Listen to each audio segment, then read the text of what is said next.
பழத்தோட்ட ஊழியங்கள், கர்த்தரருளின ஊழியங்கள், திராட்சை பழத்தோட்ட ஊழியங்கள், கர்த்தரருளின ஊழியங்கள். அவரில் நிலைத்திருந்து கனி கொடுப்போம், கர்த்தர் வாய்க்க செய்வார். அவரில் நிலைத்திருந்து கனி கொடுப்போம், கர்த்தர் வாய்க்க செய்வார். துதி உமக்கே, துதி உமக்கே, துதி உமக்கே என்றுமே. சிறியவனை பொழுதிலிருந்தும் எளியவனை குப்பையிலிருந்தும் எடுத்து உயர்த்தி ராஜாக்களோடும் பிரபுக்களோடும் பந்திருக்க செய்கிற அருமை ஆண்டவர் இயேசு கிறிஸ்துவின் இனிதான நாமத்தினாலே உங்கள் யாவருக்கும் என்னுடைய அன்பான வாழ்த்துகள். நீங்கள் கோடா கோடியாய் பெருகுவீர்களாக, உங்களுடைய பிள்ளைகள் கோடா கோடியாய் பெருகுவார்களாக என்று வாழ்த்துகின்றேன், ஆசீர்வதிக்கின்றேன். பிரியத்துக்குரியவர்களே, இந்த நாட்களிலே பல போராட்டங்கள், பல பிரச்சனைகள், பல நெருக்கங்கள் தேவனுடைய பிள்ளைகளுக்கு இது நாட்களிலே கொடுக்கப்படுகிறது நாம் காண்கின்றோம். 2018 நம்ம தெரியல, கொரோனா காலம் அநேக ஜனங்கள் பாடுகளை அனுபவித்தார்கள், அநேகர் மறுமைக்குள்ளே கடந்து போனார்கள். அது ஒரு பயங்கரமான காலம், தத்தளிப்பின் காலம். அதுக்கு பிறகு இந்த 2025 ஒரு பயங்கரமான ஆண்டாக இருக்கிறது. தேவனுடைய பிள்ளைகளை சத்துரு அதிகமாக புடமிடுவதையும் அவர்களுக்கு அதிகமான ஆபத்துகளை கொண்டு வர முயற்சிப்பதையும், முடிந்தால் தேவனுடைய பிள்ளைகளை அழித்து விட வேண்டும் என்றும் சாத்தான் போராடுவதை காண்கின்றோம். இந்த 2025 இவ்வளவு ஒரு போராட்டம் நிறைந்த ஆண்டாக இருக்கும் என்று நானே நினைக்கவில்லை. ஆனால் பலவிதமான போராட்டங்கள் என்னுடைய ஆவிக்குரிய வாழ்க்கையிலும் கூட காணப்படுகிறது. ஆனாலும் இவைகள் யாவும் நாம் ஆசீர்வதிக்கப்பட வேண்டும் என்பதற்காகவே இந்த போராட்டங்களுக்கு பிறகு மிகப்பெரிய ஆசீர்வாதங்கள் நமக்காக காத்திருக்கிறது என்பதை நாம் மறந்துவிடவே கூடாது. எனவே பிரியத்துக்குரியவர்களை, நாம் எதை குறித்தும் கலங்காதபடிக்கு அந்தந்த நாளில் கர்த்தர் நமக்கு என்ன பலனை கொடுத்துருக்கிறாரோ அந்த பலனை வைத்து அந்தன்னைக்குரிய கடமைகளை நாம் செய்து சந்தோஷமாக நாம் முன்னேறி செல்ல கர்த்தர் நமக்கு உதவி செய்வாராக. பிரியத்துக்குரியவர்களே, நமக்கு என்ன பலன் இருக்குதோ அந்த பலத்தை வச்சு ஆண்டவருக்காக வாழ்வோம், ஊழியம் செய்வோம், முடிந்ததை அவருக்காக நாம் கொடுப்போம், சிறப்பானதை நாம் ஆண்டவருக்காக நாம் கொடுப்போம். சில நிமிடங்களுக்கு முன்பதாக நாசிரியத்தில் இருக்கிற வாலிபர்கள் அவர்கள் மொத்தமாக இப்படியாக நாங்கள் ஆலயத்திற்கு முன்பதாக சில ஃபங்க்ஷன் நடத்துகிறோம், உங்களுடைய ஆதரவு தேவை என்று சொன்னார்கள். நான் அவரிடத்தில் பேசி ரட்சிப்பின் அனுபவங்களை சொல்லி, ரட்சிப்பின் முக்கியத்துவத்தை சொல்லி, அவர்களுக்காக ஜெபித்து அவர்களுக்கு என்னால் முடிந்த உதவிகளை செய்து நான் அனுப்பினேன். நான் சொன்னேன், 25 வருடங்களுக்கு முன்பதாக ஆசிரியத்தில் அடியார் மூலமாக கர்த்தர் ஒரு பெரிய ரட்சிப்பை கொண்டு வந்தார். அதன் பிறகு அதிகமான ரட்சிப்பை காண முடியவில்லை. அறுப்பு மிகுதியாக இருக்கிறது. கெட்டப்பட்டிருக்கிற ஜனங்கள், போதையினாலே, வியாதியினாலே, பிரச்சனைகளாலே கெட்டப்பட்டிருக்கிற ஜனங்களுடைய தொகை அதிகமாக இருக்கிறது. நீங்கள் மறுபடியும் ஆண்டவருக்காக எழும்ப வேண்டும் என்று சொல்லி அவரிடத்தில் சொன்னேன். பிரியத்துக்குரியவர்களே, அறுப்பு மிகுதியாக இருக்கிறது. ஒவ்வொரு நாளும் முடிந்தது நாம் ஆண்டவருக்காக செய்வோம். முடிந்தவரை ஆண்டுடைய அன்பை எல்லாருக்கும் நாம் அறிவிப்போம். அப்பொழுது தேவன் நம்மை ஆசீர்வதிப்பவராக இருப்பார். பிரியத்துக்குரியவர்களே, இந்த சனிக்கிழமை கர்த்தர் சித்தமானால் மார்த்தாண்டம் 8 மணி ஜங்ஷனில் வைத்து ஆண்டவருடைய விடுதலை நாள் கூட்டங்கள் நடைபெறும். காலை 10 மணிக்கு ஆரம்பித்து 1 மணிக்கு முடியும். முடிஞ்ச உடனே எல்லாருக்கும் தனித்தனியாக அடியார் ஜெபிப்பேன். சென்ற சனிக்கிழமை நாகர்கோவிலில் கர்த்தர் ஒரு காலம் இல்லாதபடிக்கு பயங்கரமாய் செயல்பட்டார். அநேக ஆவிகள் வெளிப்பட்டு புறப்பட்டு ஓடின. கர்த்தர் நாமம் மகிமைப்பட்டது. இந்த மார்த்தாண்டம் கூட்டத்திலும் கூட அப்படியே நிச்சயமாக ஆண்டவர் பெரிய காரியங்களை செய்வார் என்பதில் சந்தேகமே இல்லை. பிரியத்துக்குரியவர்களே, எனவே நீங்கள் நிச்சயமாக இந்த மார்த்தாண்ட பகுதியை சார்ந்தவர்களாக இருப்பீர்கள் என்றால் கூட்டங்களை பங்கேற்க வேண்டும் என்று உங்களை அன்போடு கூட நான் அழைக்கின்றேன். கூட்டத்தின் இதில் நல்ல விருந்து அங்கே பங்கு பெறுற அனைவருக்கும் நம்ம கஷ்டத்தின் மத்தியிலும் கூட நாம் கொடுக்குறோம். எனவே தேவனுடைய பிள்ளைகள் இந்த ஊழியங்களை ஆதரிக்க வேண்டும். சனிக்கிழமை தோறும் நடைபெறுகிற ஊழியங்களை ஆதரிக்க வேண்டும் என்று கேட்டுக்கொள்கிறேன். ஏனென்றால் கூட்டங்களிலே இப்பொழுது நான் காணிக்கை எடுப்பது கிடையாது. நமது ஊழியங்களில் பங்கு பெறுபவர்கள்லாம் ஏழை ஜனங்கள். அவர்களுக்கு நாம் உணவையும் கொடுக்குறோம். எல்லா வாலண்டியர்ஸுக்கும் ஆடியோக்கு வீடியோக்கு எல்லாம் நம்ம பணம் கொடுக்குறோம். அதனால் எக்கச்சக்கமான பணம் நமக்கு தேவைப்படுகிறது. நீங்கள் ஜெபித்து கொள்ள வேண்டும் என்று உங்களை அன்போடு அழைக்கிறேன். அது மாத்திரமல்ல, தேவனுடைய மாளிகைக்குள்ளே காணப்படுகிற அந்த அடைக்கலான் குருவி எனப்பட்ட முதியோரிலும் ஒரு ஆவிக்குரிய முதியோருள்ளமாக இருக்க வேண்டும் என்று நாம் முடிந்த பிரயாசங்களை எடுக்கிறோம். அதற்காக நல்ல ஊழியக்காரர்களை அழைத்து கொண்டு வந்து, நல்ல குருவானவர்களை அழைத்து கொண்டு வந்து அவர்களுக்கு நாம் நல்லபடியாக கூட்டங்களை நடத்தி நாம் அவர்களை ஊக்குவித்து வருகிறோம். எனவே நீங்கள் அதற்காக ஜெபிக்கும்படியாக நமது அடைக்கலான் குருவி ஆவிக்குரிய முதியோர் இல்லத்தை அநேகருக்கு தெரியப்படுத்தும்படியாக கெஞ்சுகின்றோம். அப்படி தெரியப்படுத்தினீங்கன்னா அதுவே ஒரு பெரிய ஊழியம் என்று சொல்லி நான் நினைக்கின்றேன். வீட்டுக்குரியவர்களே, அப்படி அநேகர் வரட்டும். ஏராளமான இடம் அங்கே முதியவர்களுக்காக இருக்கிறது. அது மாத்திரமல்ல, பக்கத்திலே நாம் அனாதை பிள்ளைகளுக்கான இல்லத்தையும் அதே போல் ஸ்கூலையும் கட்டணும்னு சொல்லி ஆசைப்படுறோம். ஆண்டவருக்கு அது அற்பமான காரியம், நமக்கு அது பெரிய காரியம். ஆண்டவருக்கு அது அற்பமான காரியம். எனவே இதற்காக ஜெபியுங்கள். பல லட்ச ரூபாய்கள் தேவைப்படுகிறது. யார் நம்முடைய நிகழ்ச்சியை பார்த்து நாள்தோறும் பார்த்து ஆசீர்வதிக்கப்படுகிறீர்களோ, சுகம் பெறுகிறீர்களோ, நீங்கள் நிச்சயமாக நமது ஊழியத்தை, இந்த இல்லங்களை தாங்க வேண்டும் என்று உங்களை அன்போடு அழைக்கின்றோம். பிரியத்துக்குரியவர்களே, இந்த நாளிலும் கூட நம்முடைய பிரயோஜனத்திற்காக மத்தேயு 24வது அதிகாரம் 44வது வசனத்திலிருந்து வாசிக்க விரும்புகிறேன். நீங்கள் நினையாத நாளிகையிலே மனுஷகுமாரன் வருவார், அதனால் நீங்கள் ஆயத்தமாக இருங்கள். நீங்கள் நினையாத நாளிகையிலே மனுஷகுமாரன் வருவார், எனவே நீங்கள் ஆயத்தமாக இருங்கள் என்று இந்த இடத்துல வாசிக்கிறோம். மனுஷகுமாரன் என்றால் ஆண்டவர் இயேசு கிறிஸ்து என்பதை நாம் மத்தேயு, மார்க்கு, லூக்கா, யோவான் போன்றவைகள் அந்த அதிகாரங்களை நாம் வாசிக்கிற பொழுது நாம் தெரிந்து கொள்கிறோம்.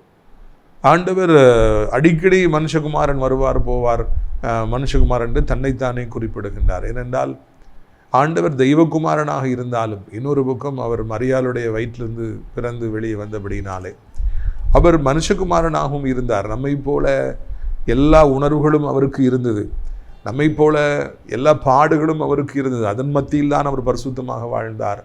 அதன் மத்தியில் தான் அவர் இரவு முழுவதும் ஜெபித்தார், பகல் முழுவதும் ஊழியத்தை செய்தார், தூங்கவே இல்லை. அதன் மத்தியில் தான் 40 நாட்கள் ஒன்றும் புசியாமல் குடியாமல் அவர் கடும் உபவாசம் புரிந்தார். அதன் மத்தியில் தான் சிலுவையிலே போய் அவர் தொங்கி இரத்தத்தை சிந்தி நம்மை மீட்டு கொண்டார் என்று நாம் அறிவோம். மனுஷகுமாரன் இந்த பூமிக்கு மறுபடியும் வருவார், அதாவது நம்மை சேர்த்து கொள்ளும்படியாக, நம்மை அழைத்து கொள்ளும்படியாக, நம்மை பரலோக ராஜ்யத்திற்கு கொண்டு செல்லும்படியாக ஒரு நாளிலே ஆண்டவர் இந்த பூமிக்கு நாம் நினையாத நாளிகையிலே நேரத்திலே அவர் வருவார். இந்த பூமியில் இப்படி எல்லாரும் நம்ம இருந்துட்டு இருக்கும்போது திடீர்னு ஒரு நாள் ஆண்டவர் வந்து ரெக்காலத்தை ஊதி, என் பிள்ளைகள்லாம் இந்த ஊரில் இருக்கிறாங்க, இந்த தெருவில் இருக்காங்கப்பான்னு சொல்லி தூதர்களை அனுப்பி, கிறிஸ்டோபர் ராஜாவை கூட்டுவா, அந்த ஐயாவை கூட்டுவா, அந்த அம்மாவை கூட்டுவா, இந்த தம்பியை கூட்டுவா, தங்கச்சியை கூட்டுவான்னு சொல்லி தனக்கு பிரியமானவர்கள்லாம் அப்படி மொத்தமாக அழைத்து கொண்டு செல்வாராம். எவ்வளோ ஒரு அருமையான ஒரு முடிவு பார்த்தீர்கள். அந்த உலகத்திற்கு எப்படி முடிவு என்றால், ஆண்டவர் தன்னுடைய பிள்ளைகளை அழைச்சிட்டு போயிடுவார். யாரெல்லாம் அழைச்சிட்டு போகப்படாமல் இருக்காங்களோ அவங்க தான் மிகுந்த உபத்திரவத்தின் வழியாக அவர்கள் கடந்து செல்வார்கள்.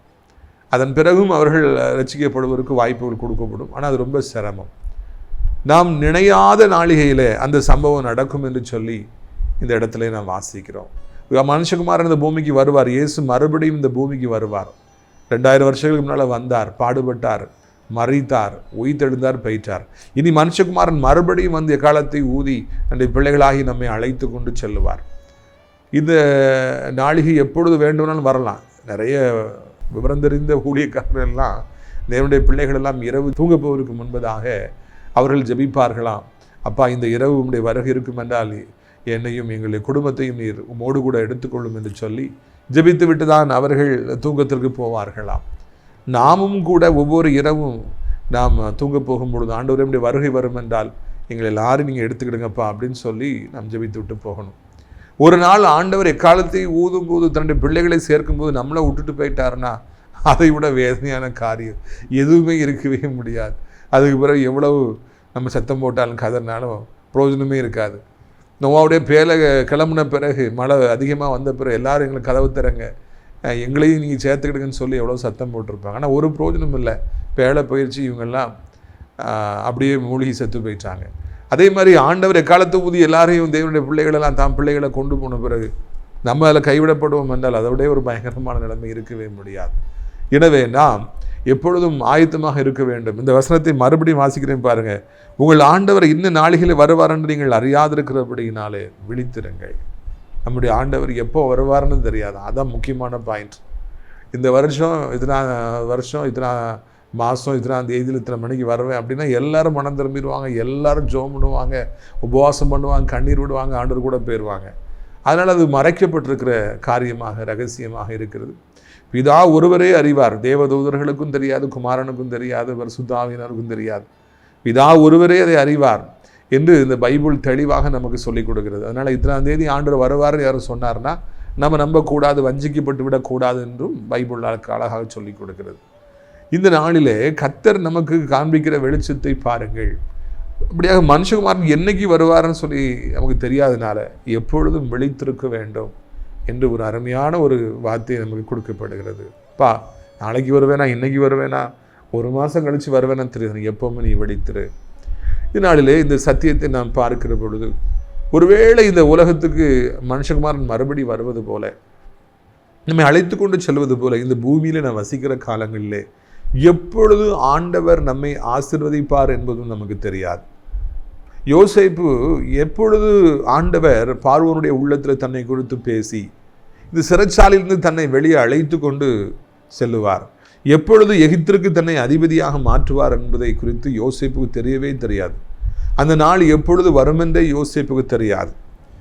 இன்னும் சொல்ல போனோம்னா தேவன் தன்னை எப்படி இந்த இடத்துலேருந்து வெளியே கொண்டு போவார், அவருடைய திட்டம் என்ன என்பது யோசேப்புக்கு தெரியாது. ஆனால் அவர் அந்த கடினமான சூழ்நிலையிலும் கூட, நெருக்கத்தின் மத்தியிலும் கூட அவர் ஜெபிக்கின்றவராக, அவர் போராடி ஜெபிக்கின்றவராக, தன் கடமைகளையும் ஊழியத்தையும் உண்மையும் உத்தமமாய் செய்பவராக இருந்தபடினால, அவர் தினந்தோறும் ஜெபிக்கிற ஒரு மனிதனாக இருந்ததுனால தான் கரெக்டாக பார்வோன் சொப்பனத்துக்கு எனக்கு அர்த்தம் சொல்லுப்பான்னு கூப்பிட்டார்.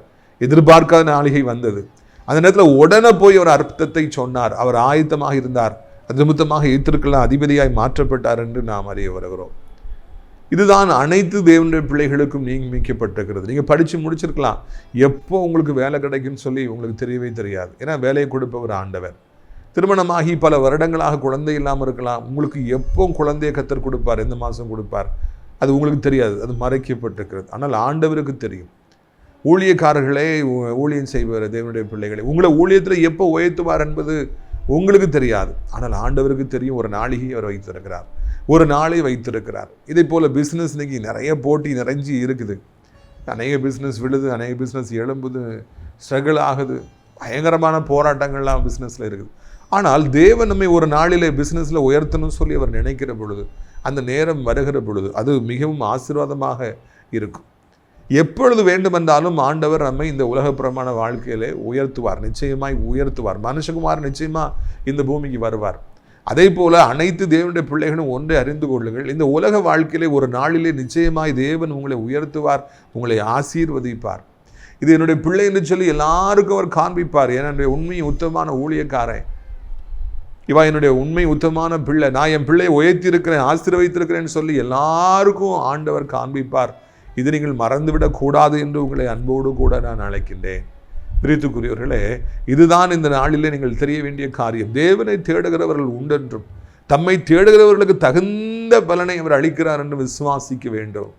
ஆண்டவரை தேடினா, ஆண்டவருக்கு பிரியமாய் வாழ்ந்தோம்னா, ஆண்டவருக்கு முன்னால் அடங்கி நம்ம இருப்போம்னா, நம்முடைய கண்கள் அங்கேயும் போகாமல் இருக்கும்னா, நம்முடைய வாய் சாக்கடையை கொப்பளிக்காதபடி இருக்கும் என்றால், நலமானதை, மரியாதையானதை, தகுதியானதை பேசும் என்றால், பிறர் கெட்டுப்போக வேண்டும் என்று ஒரு நாளும் நான் நினையாமல் நாம் வாழ்வோம் என்றால், உண்மை உத்தமமாய் கர்த்தருடைய ஊழியத்தை செய்வோம் என்றால், ஒரு நாள் வருகிற பொழுது கர்த்தர் நம்முடைய உலகப்புறமான வாழ்க்கையில நம்மை அதிகமாக நம்மை ஆசீர்வதிப்பவராக, நம்மை உயர்த்துபவராக இருக்கின்றார் என்பதை நீங்கள் மறந்துவிடக்கூடாது என்று உங்களுக்கு ஞாபகம் மட்டும் விரும்புகிறேன்.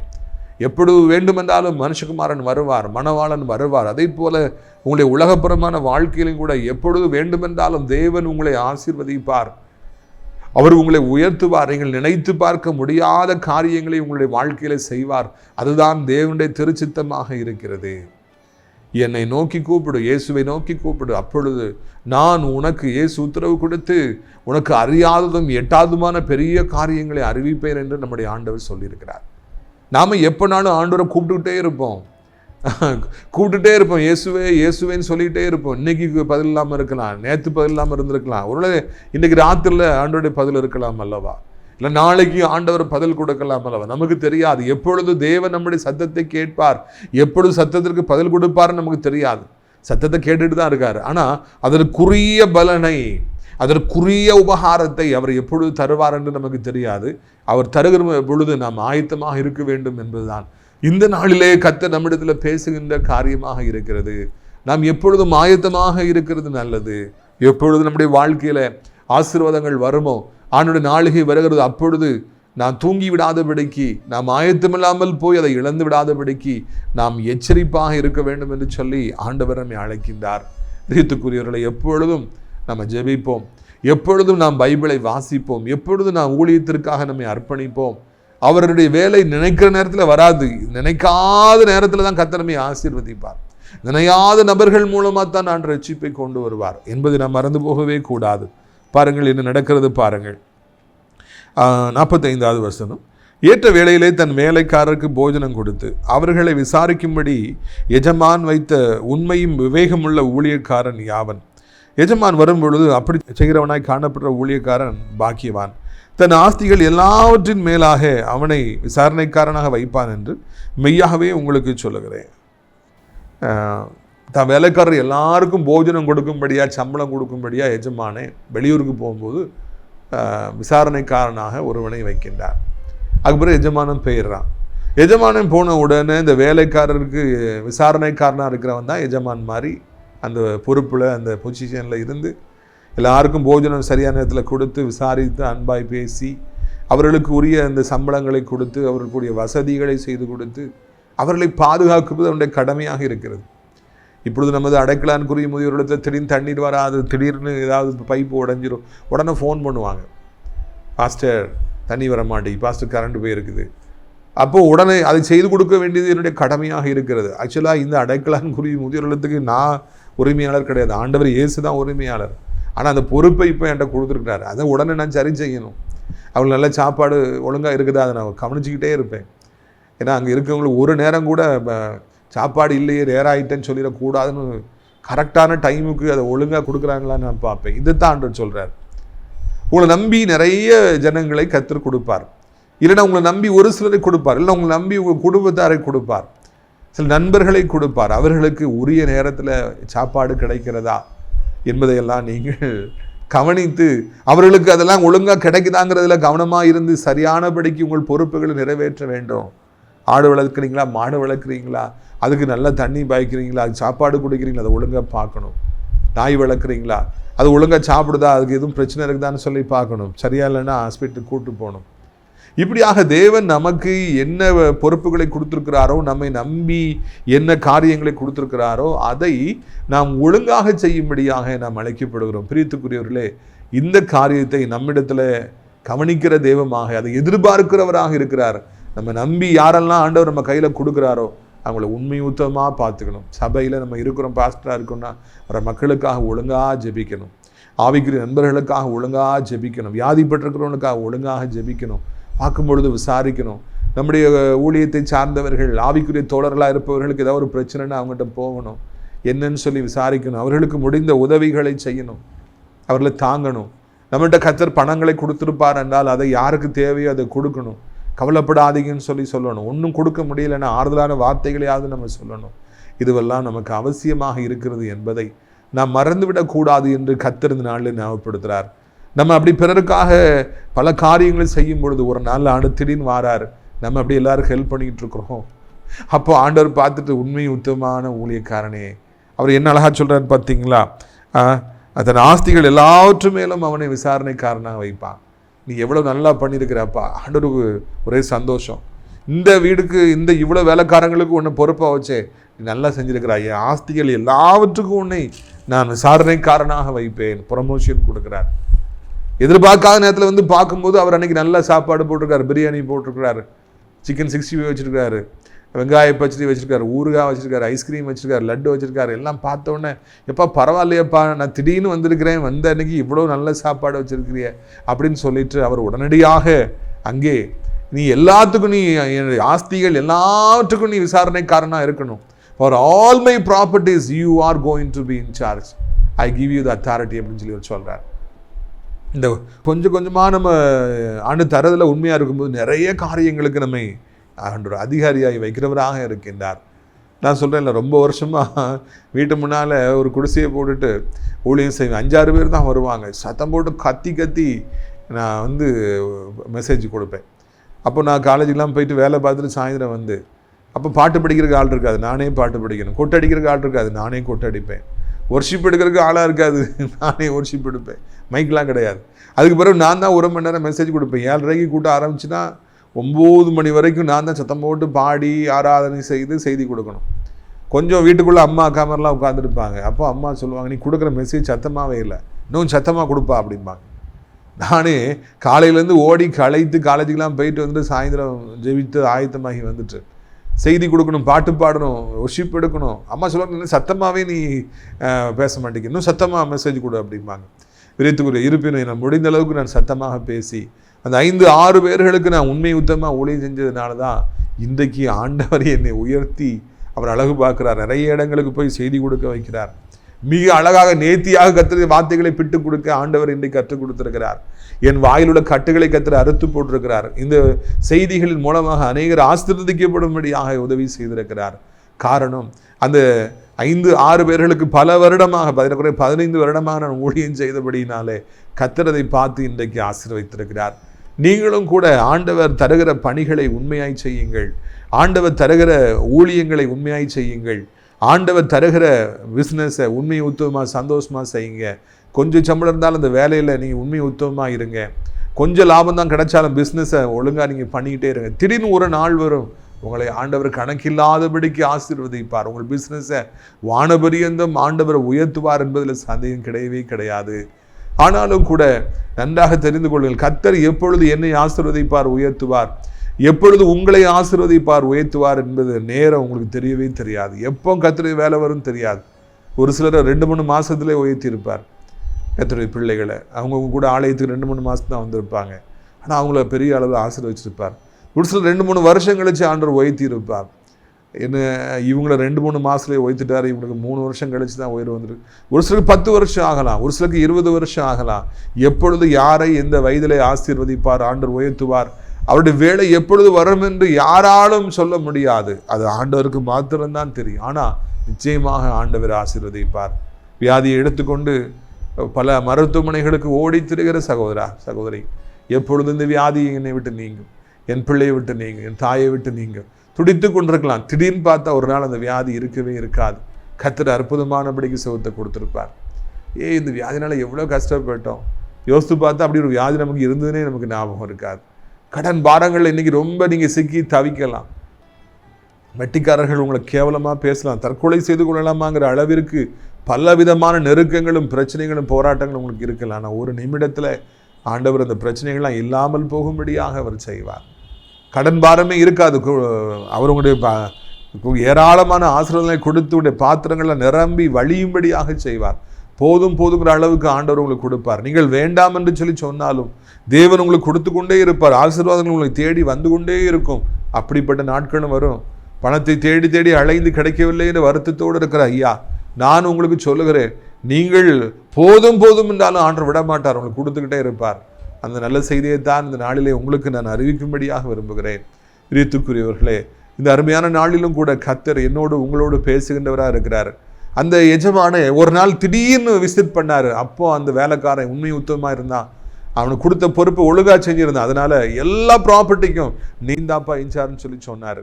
இதுக்கு நாமும் கூட நம்முடைய வாழ்க்கையில் சின்ன பிஸ்னஸ் தான், சின்ன வேலை தான், அல்லது சின்ன ஊழியந்தான், அல்லது சின்ன குடும்பம் தான், சின்ன ஒரு சபை தான், நம்மள உண்மை உத்தமாக இருப்போம் அப்படின்னா திடீர்னு ஒரு நாள் நம்மளை ஆண்டவர் அளவில்லாமல் ஆசீர்வதிப்பார்.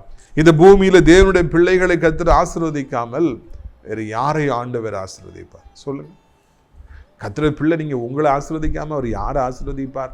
உங்களை உயர்த்தாமல் அவர் யாரை உயர்த்துவார்? ஒருவரையும் உயர்த்த போவதில்லை. எனவே கர்த்தருடைய வேலை எப்பொழுது வரும் என்று நீங்கள் காத்திருங்கள். இந்த பைபிளை வாசித்தீங்கன்னா மத்தேயு, மார்க்கு, லூக்கா, யோவான்ல இயேசு கிறிஸ்து அடிக்கடி சொல்லுவார், என்னுடைய வேலை இன்னும் வரலை, என்னுடைய வேலை இன்னும் வரலை.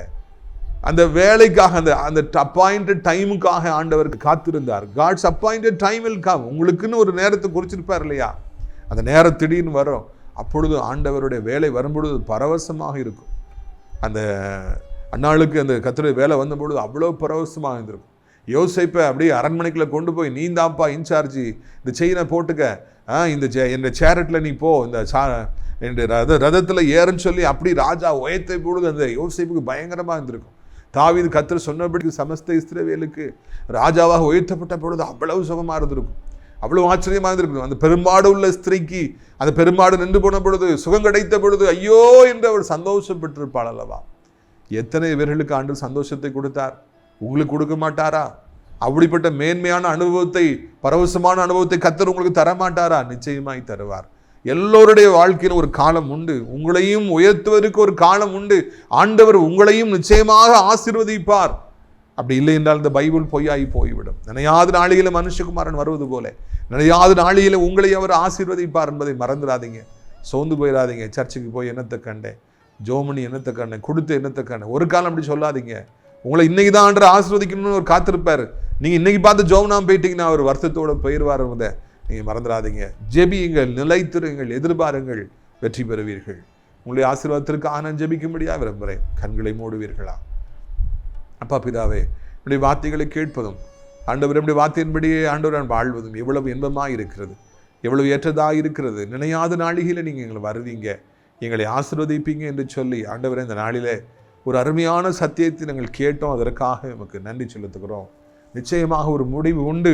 ஒரு நம்பிக்கை வீண் போகாது என்று சொல்லி சொல்லுகிறது, வார்த்தை சொல்லுகிறது. நீ நாடோறும் கர்த்தரை பற்றும் பயத்தோடு இரு, நாடோறும் தினந்தோறும் கர்த்தரை பற்றும் பயத்தோடு இரு என்று சொல்லி வார்த்தை சொல்லுகிறதே ராஜா. நாங்கள் பயந்திருந்து, காத்திருந்து, ஜெபித்திருந்து, விழித்திருந்து உம்முடைய ஆசீர்வாதங்களை பெற்று சொல்ல கர்த்தர் எங்களுக்கு உதவி செய்வீராக. இந்த நாட்களிலும் கூட வியாதிப்பட்டிருக்கிற ஜனங்கள் எத்தனையோ பேர் இருக்கிறாங்க, எவ்வளோ பேர் கலங்கி போய் இருக்கிறாங்க. கர்த்தாவே, நீங்கள் தான் அவர்களுக்கு உதவி செய்ய வேண்டும் என்று சொல்லி கெஞ்சி மன்றாடுகிறோம் அப்பா. இயேசு கிறிஸ்துவின் நாமத்தினாலே ரீபானா கபாலா, ரூபாலா கபாலா, கபானா ரீபானா, சந்தரூதி பாகா பாலா, எல்லா ஆண்டவர் சத்துருடைய கிரியைகளும், ஆண்டவர் எல்லா பிசாசுடைய மூலக்கூறுகளும் கிருமிகளும் மறையட்டும் ஐயா. சாத்தா எந்த இடத்தை தொட்டு பலகீனப்படுத்தி இருக்கிறான் அந்த இடத்தை பலமுள்ளதாக நீங்கள் மாற்றுங்க. ஒரு நிமிடம் ஆகுமாப்பா, ஒரு நிமிடம் ஆகுமா ராஜா. உடைய பிள்ளைகளை பலப்படுத்துங்க, வியாதியை உடைய பிள்ளைகளை விட்டு நீங்கள் அப்புறப்படுத்துங்க. இயேசு கிறிஸ்துவின் திரு நாமத்தினால எல்லா பொல்லாத ஆவிகளும் விலகட்டும். ஆண்டவருடைய திரு நாமத்தினால சத்துருடைய கிரிகள், எல்லா கிரிகளும் அழியட்டும். அந்த புண்கள் அப்படியே மறையட்டும். கருப்பு கலர் காலில் ரத்த ஓட்டம் இல்லாமல் இருக்கிறது அப்படியே மறையட்டும். வியாதிப்பட்ட இடங்கள் அப்படியே சுகமாகட்டது. கட்டிகள் அப்படியே மறையட்டும். இயேசுவின் ரத்தம் ஜெயம், இயேசுவின் ரத்தம் ஜெயம். முழங்கால இருக்கிற வலிகள், கால்கள் இருக்கிற வலிகள், முதல் இருக்கிற வலிகள் அப்படியே மறையட்டும். வாமிட்டிங் ஃபீலிங் அப்படியே மறையட்டும். பசியின்மை அப்படியே மறையட்டும். எப்போ பார்த்தாலும் படுத்து கிடக்கிற அவள நிலைமை அப்படியே மறையட்டும். உற்சாகத்தின் ஆவியுடைய பிள்ளைகளுக்குள்ளே இறங்கட்டும். பழையபடி படிப்புக்கு செல்ல, வேலைக்கு செல்ல, தன் கடமைகளை செய்ய, பழையபடி ஆண்டவரை எழும்பி பிரகாசிக்க நம்முடைய ஊழியத்தை செய்ய நம்முடைய பிள்ளைகளுக்கு தேவையான பலத்தை இப்பொழுதே கொடுப்பீராக. ஆண்டவரே, மரணப்படுக்கையில் இருக்கிறவர்களுக்காய் செபிக்கணும். அந்த வியாதியின் கூறுகளை முறித்தவர்களை உயிரோடு எழுப்பும்படிக்கு செபிக்கிறோம் ஐயா. அப்படியே ஆண்டவரை தோத்திரம்பா. என் பரம தகப்பனே, இந்த நாளிலும் கூட ராஜா தோத்திரம் ஐயா. ஏசப்பா, வேலை இல்லை, வருமானம் இல்லை, கடன் பிரச்சனை தாங்க முடியலன்னு சொல்லி எவ்வளவோ ஜனங்கள் ஆண்டவரை தோத்திரம் ஐயா. ஆண்டவரை தோத்திரம்ப்பா. இந்த நாளில் தடுமாறின்னு நிற்கிறாங்கக்கா. மக்கள் தொகை பெருகுது, செலவினங்கள் அதிகரிக்குது, விலைவாசி அதிகரிக்குது, வருமானமோ இல்லை, வேலைவாய்ப்போ இல்லை. என்ன செய்வாங்க? மன உளைச்சல் இருக்கிறவங்க, தற்கொலை பண்ணிக்கொள்ளலாமான்னு இருக்கிறவங்க, மானத்தோடு வாழ்கிற பிள்ளைங்க, கௌரவத்தோடு வாழ்கிற பிள்ளைங்க, வருமானம் இல்லாமல் எப்படி வாழ முடியும்? பணம் இல்லாமல் யாரால் இந்த பூமியில் வாழ முடியும்? எப்படியாவது உடைய பிள்ளைகளுக்கு ஒரு அற்புதத்தை செய்து அவளை வாழ வைக்கும்படிக்கு ஜெபிக்கு. நிரந்தரமான வருமானங்களை உருவாக்கித்தார். கவர்மெண்ட் ஜாப் காத்திருக்கிறவங்க, வீசாவுக்கு காத்திருக்கிறவங்க, வேலைக்கு காத்திருக்கிறவங்க, இந்த வீடு விற்கணும், இந்த நிலம் விற்றாதான் எனக்கு வாழ்வு சொல்கிறவங்களுக்கெல்லாம் ஒரு அற்புதத்தை செய்யுங்க. திருமணமாகவில்லையே, குழந்தைகளை நீண்ட காலமாய் காத்திருப்பதற்கு அற்புதத்தை செய்யுங்க. போதை பழக்கங்கள் மற்றும் குடி வெறிக்கு அடிமையாக இருக்கிற பிள்ளைகளை விடுவீங்க. மொபைல் ஃபோனுக்கு, பைக்கு வேகமாக ஓட்டுறதுக்கு அடிமைப்பட்டுக்கிற பிள்ளைகளை விடுவீங்க. சடிதியில் மறித்து விடாதபடி காத்துக்கொள்ளுங்க. அப்படி பெற்றோருடைய கண்ணீரான ஜெபத்துக்கு நீங்கள் பதில் தாருங்க. அப்படி ராஜா, இது அருமையான நாளிலும் கூட தகப்பனே, ஆண்டவரை முதியவர்களுக்காய் ஜெபிக்கிறோம். கீழே விழுந்து விடாதபடி 2 கைகள் அளவில் ஏந்தி கொள்ளுங்க. இந்த உலகம் முழுதும் இருக்கிற அத்தனை நாடுகளுக்காக, எங்கள் தாய் திரு நாட்டுக்காக ஜெபிக்கிறோம். அத்தனை மக்களுக்காக ஜெபிக்கிறோம். முக்கியமாக விசுவாச பிள்ளைகளுக்காக, அனைத்து ஊழியக்காரர்களுக்காக ஜெபிக்கிறோம். காத்துக்கொள்ளுங்க. ஆசிரியர் திராட்சைப்பழத்தோட்ட ஊழியங்களை நேசிக்கிற நாள்தோறும் நம்முடைய நிகழ்ச்சிகளை பார்க்கிற, அறிமுகப்படுத்துகிற, ஜெபத்தினாலே காணிக்கைகளை தாங்குகிற அனைத்து நல்ல உள்ளங்களையும் ஆசீர்வதியும். முக்கியமாக அடைக்கலான்குரிய முதியோர் இல்லத்தில் சேர்வதற்கு அநேக இடங்கள் உண்டு. அநேக மக்களை அழைத்து கொண்டு வாரும். அனாதை பிள்ளைகளுக்கான இல்லத்தையும் ஸ்கூலையும் கட்டி எழுப்ப உதவி செய்யும். ஆண்டவரே, இந்த சத்தத்தை கேட்ட பிள்ளைகள் ஒவ்வொருவருக்கும் ஏதோ ஒரு ஆசீர்வாதத்தை கொடுத்து அவர்களை சந்தோஷப்படுத்தும். இயேசுவின் மூலம் ஜெபிக்கிறோம் நல்ல பிதாவே. என் ஆத்துமாவை கர்த்தரை சோத்திரி, என் முழு உள்ளமே அவருடைய பரிசுத்த நாமத்தை சோத்திரி. என் ஆத்துமாவை கர்த்தரை சோத்திரி, அவர் செய்த சகல உபகாரங்களையும் ஒருபொழுதும் மறவாதே. ஆமென். நம்முடைய கர்த்தராகிய இயேசு கிறிஸ்துவின் கிருபை, பிதாவாகிய தேவனுடைய அன்பும் பரிசுத்தாடி அந்யோன்யம் இல்லாத பிரசன்னம் உங்கள் அனைவருடன் ஜெகிசா காலங்களிலும் நிலைத்திருப்பதாக. அல்லேலூயா, அல்லேலூயா. God bless you.